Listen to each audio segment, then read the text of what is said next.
मित्रों, आज के इस वीडियो में हम कामदा एकादशी के महात्म्य के बारे में जानेंगे और इसके विधि विधान के बारे में भी जानेंगे और ये भी जानेंगे मित्रों कि यह एकादशी करने से हमें किस फल की प्राप्ति होती है और इस एकादशी में किस नियमों का पालन करना बहुत ही आवश्यक होता है। तो आइए मित्रों, वीडियो को शुरू करते हैं और पूरी विस्तार के तौर पर जानते हैं कामदा एकादशी व्रत कथा तथा पूर्व कथा। पापमोचनी एकादशी व्रत कथा को सुनकर युधिष्ठिर जी ने कृष्ण जी से एक बार फिर प्रार्थना की कि हे प्रभु, आप मुझे कामदा एकादशी के विषय में जरा विस्तार में बताएं कि इस व्रत को किस प्रकार से किया जाता है। श्री कृष्ण जी ने युधिष्ठिर की प्रार्थना को स्वीकार करते हुए कहा कि चैत्र मास के शुक्ल पक्ष की एकादशी को ही कामदा एकादशी कहते हैं। इस विषय में एक प्राचीन कथा चली आ रही है, पहले आप उसे सुने।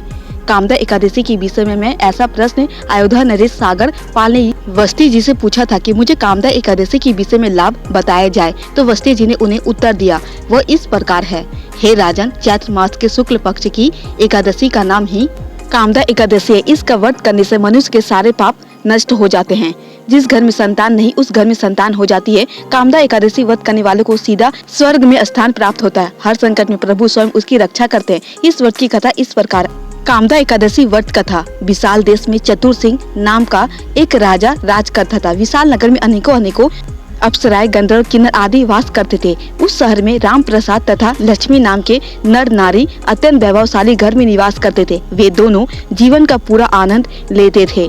एक बार राजा चतुर सिंह बाजार में से गुजर रहे थे तो वहाँ पर राम प्रसाद कोई उल्टा सीधा गाना गा रहा था। राजा को उस गाने को सुनकर अपना अपमान समझा और क्रोध में आकर उसने उसे श्राप दे दिया, जा तू अगले जन्म में राक्षस बनेगा, कच्चे मांस के टुकड़े खा खाकर पेट भरा करेगा।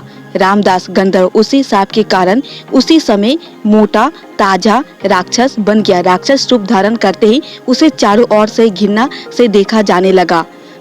कहाँ एक राक्षस, कहाँ गंधर्व। इस बात को सोच सोचकर उसका मन अधिक दुखी होने लगा। वह बेचारा इसी दुख के कारण घर भी तो नहीं जा सका। उसकी पत्नी अपने पति की प्रतीक्षा में बैठी रही। उसे क्या पता कि उसका देव रूपी पति राक्षस बनकर घूम रहा है। जैसे लक्ष्मी को यह पता चला कि उसका पति राक्षस बन चुका है, राजा के श्राप के कारण वह जंगलों में भटकता फिर रहा है, तो वह चिंता में डूबी श्रृंगी मुनि के शरण में गई। मुनि के आगे अपने सुहाग की दुर्दशा की सारी कहानी रखी। उसे रो रो कर प्रार्थना करने लगी, हे मुनिश्रेष्ठ, देखो मेरे सुहाग के जीवित होते हुए भी एक विधवा हूँ। आप मेरे सुहाग की राक्षस जीवन से मुक्ति पाने का कोई उपाय बताओ।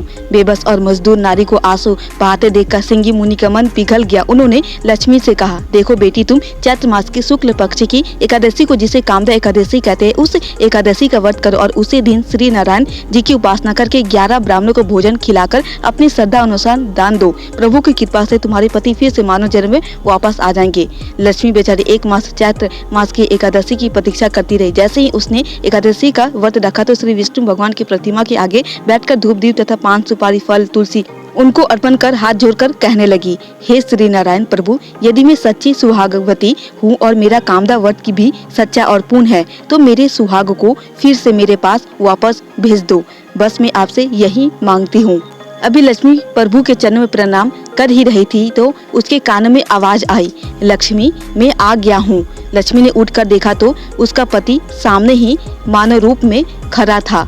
दोनों पति पत्नी प्रभु कृपा से फिर से मिल गए। तो मित्रों, यह थी कामदा एकादशी का महात्म्य। मित्रों, यदि आपके भी जीवन में कोई ऐसी कामना है जो पूर्ण नहीं हो रही है तो आप भी चैत्र मास के शुक्ल पक्ष की इस कामदा एकादशी को अवश्य करें। इसके करने से आपके जीवन की सारी मनोकामनाएं अतिशीघ्र ही अवश्य पूर्ण हो जाएगी। मित्रों, ये छोटी सी ज्ञानवर्धक वीडियो आपको कैसी लगी? अगर थोड़ी भी पसंद आई हो तो प्लीज चैनल को सब्सक्राइब कर दे और वीडियो को लाइक कर दे।